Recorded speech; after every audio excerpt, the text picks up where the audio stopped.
Milord, ये दामिनी निहायत चालाक और काया किस्म की लड़की है।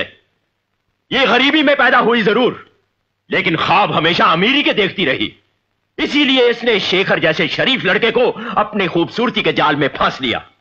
दरअसल इसकी नजर गुप्ता खानदान की तिजोरी पर थी, और जब अपनी पूरी कोशिशों के बावजूद ये तिजोरी की चाबी हासिल न कर सकी तो जल भुनकर राख हो गई। जिस घर ने इसके सपने पूरे नहीं होने दिए उससे इसने बदला लेने की ठान ली, और इस बात का फायदा उठाकर गुप्ता खानदान के दुश्मनों ने इसे पैसे देकर खरीद लिया, और उन्होंने एक बहुत बड़ी साजिश रची। जो बलात्कार बाजार में हुआ उसे उन्होंने यह साबित करने की कोशिश की कि वो बलात्कार गुप्ता जी के घर में हुआ है, ताकि गुप्ता खानदान की इज्जत को हमेशा हमेशा के लिए मिट्टी में मिला सकें।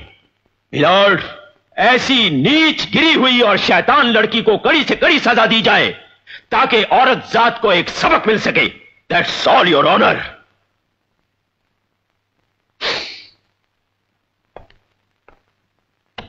योर ऑनर, चड्ढा साहब ने मुझे कंफ्यूज कर दिया है।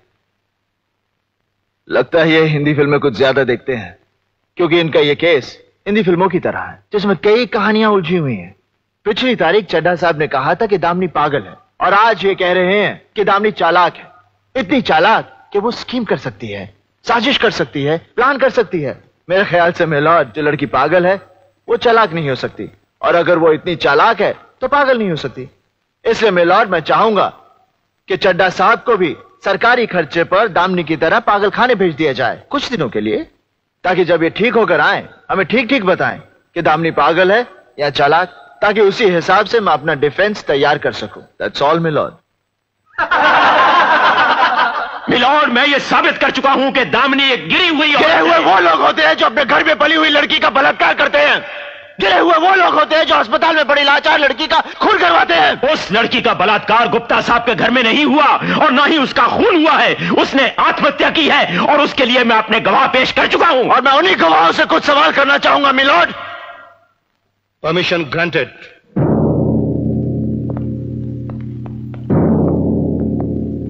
तुम गुप्ता जी के यहाँ 10 साल से काम कर रहे हो? जी साहब। इसका मतलब है तुम उनके वफादार हो, हाँ। ईमानदार हो, तुम पर उनका पूरा भरोसा है। हाँ? गाड़ियों की पूरी देखभाल भी तुम ही करते हो, जैसे उनकी मरम्मत, उनमें पेट्रोल डलवाना, सब कुछ तुम देखते हो। तो होली के उस दिन जब वो 4 लड़के उर्मी को लेकर गए, तो चड्ढा साहब आप ध्यान दीजिए, तो उस दिन जब वो 4 लड़के उर्मी को लेकर गए तो बहुत परेशान हुए होंगे। तुम्हें ढूंढा होगा गाड़ी के लिए, चाबी के लिए। नहीं साहब, वो जिप्सी की गाड़ी, मेरा मतलब जिप्सी की चाबी मेरे पास नहीं होती सर। तुम्हें कैसे मालूम कि वो जिप्सी में गए?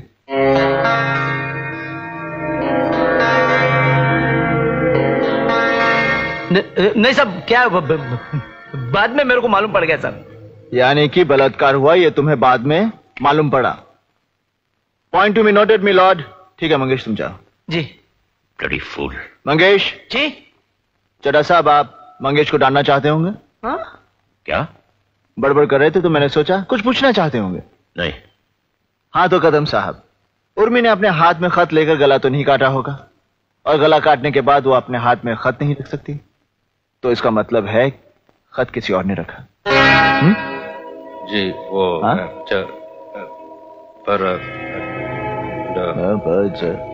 चड्ढा साहब, आपको मबा की भाषा समझ में आती है? खैर, आपको तो वैसे कुछ सुनाई नहीं देता। मिलॉर्ड, सबसे बड़ी बात तो यह है कि उर्मी को लिखना नहीं आता था।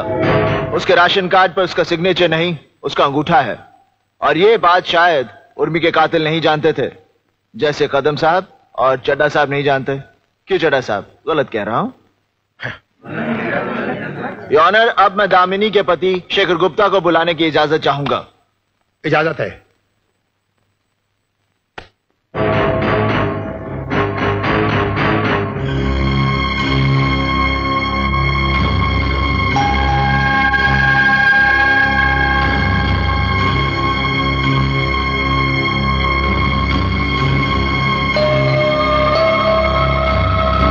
ये जो कुछ कहूंगा सच कहूंगा। जो कुछ भी कहूंगा सच कहूंगा।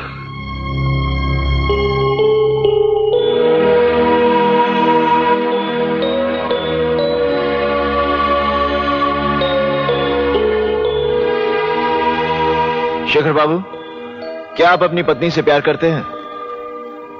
मैं ऐसे बेतुके सवाल का जवाब देना नहीं चाहता हूं। कमाल है मिलॉर्ड, मैंने तो एक बहुत ही सीधा प्रश्न पूछा है, कि एक पति अपनी पत्नी से प्यार करता है या नहीं? क्यों चड्ढा साहब, कुछ गलत पूछा? नहीं? हाँ तो कहिए, आप करते हैं या नहीं? जी। क्या कहा? चड्ढा साहब आपने सुना? नहीं सुना?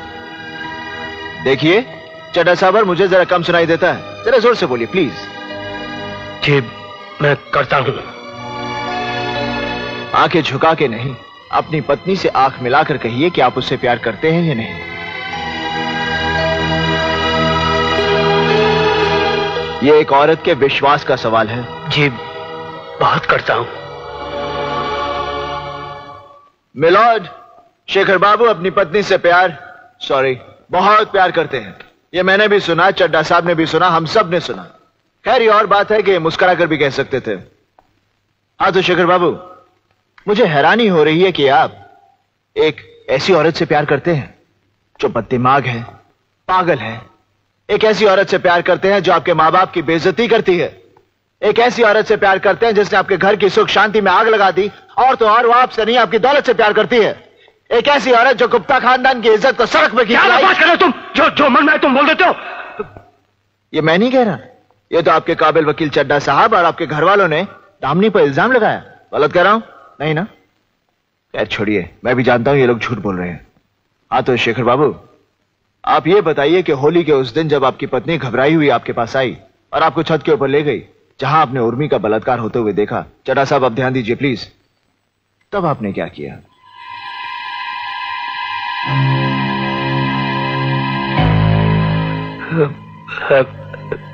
ऐसा कुछ नहीं हुआ। क्या?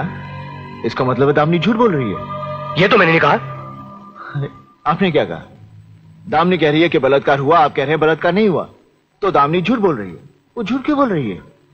अब वो झूठ क्यों? ऐसा कुछ नहीं हुआ। मैं कह रहा हूं ऐसा कुछ नहीं हुआ। तो इसका मतलब है दामिनी पागल है? बिल्कुल नहीं। चड्ढा साहब आई एम सॉरी, आप सही कह रहे हैं। दामिनी बददिमाग है, गिरी हुई औरत है, बिकी हुई औरत है। Stop this bloody nonsense! I am talking sense. Stop it! Stop it! Govind जी यहाँ आइए, आइए यहाँ। आपको मेरे पति से इस तरह बात करने का कोई हक नहीं। वो मेरे लिए गवाही दें या ना दें, उनकी मर्जी, लेकिन मुझसे इस तरह उनकी, भगवान के लिए भरी अदालत में उन्हें इस तरह शर्मिंदा ना करें। उन्हें जाने दीजिए। आप अपने आप को समझती क्या है? हाँ, क्या समझती है अपने आप को? जी। मैं आपका गुलाम हूँ, नौकर हूँ, खरीद लिया आपने मुझे? हाँ, अरे तुम जैसे 2 टके की औरत को मैं अपने बाजू में आने ना दूं। एक लफ्ज भी और मेरी पत्नी से कहा तो।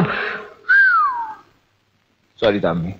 मिलॉर्ड, देखा आपने, जब मैं पति से कुछ कहता हूं तो पत्नी को बुरा लगता है, और जब मैं पत्नी से कुछ कहता हूं तो पति चिल्लाता है।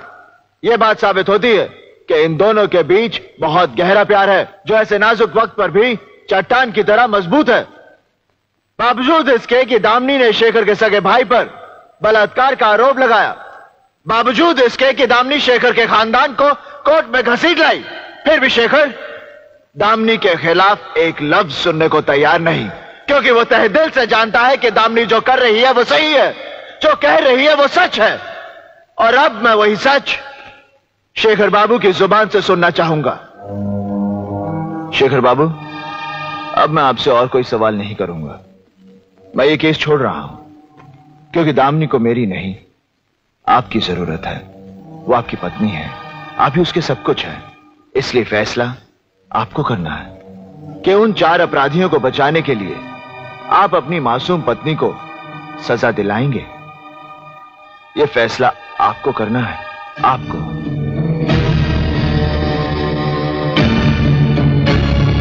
मिलॉर्ड, मेरी तो कुछ समझ में नहीं आ रहा है। ये पति पत्नी के गहरे प्यार की नुमाइश करके क्या साबित करना चाह रहे हैं? शर्म आनी चाहिए इन्हें कि एक औरत के झूठे जज्बात का सहारा ले रहे हैं ये। चुप है कानून का दलाल।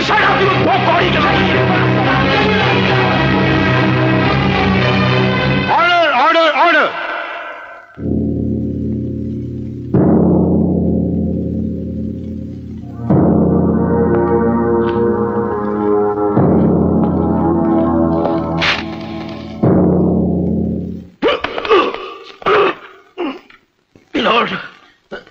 सडनली मेरी तबीयत खराब।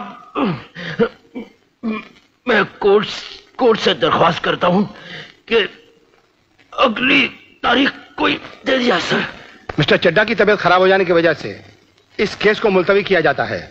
केस की अगली तारीख बाद में मुकर्रर की जाएगी।